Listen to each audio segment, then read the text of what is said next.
This is Nokia C32, and today I will show how you can add sticky notes to the home screen on this device.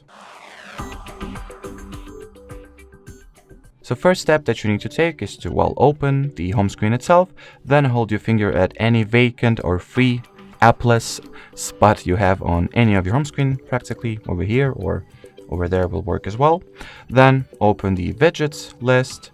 Find the family of widgets that either says Notes, Notepad, or in my case that is the Keep Notes. Expand it, select the Notes widget design you would like to go with, or you just find the most fitting for your particular purposes, and then drag it to your home screen and place it wherever you would like it to be. And well, that will be more or less it, so thanks for watching, thanks for your attention, and bye bye.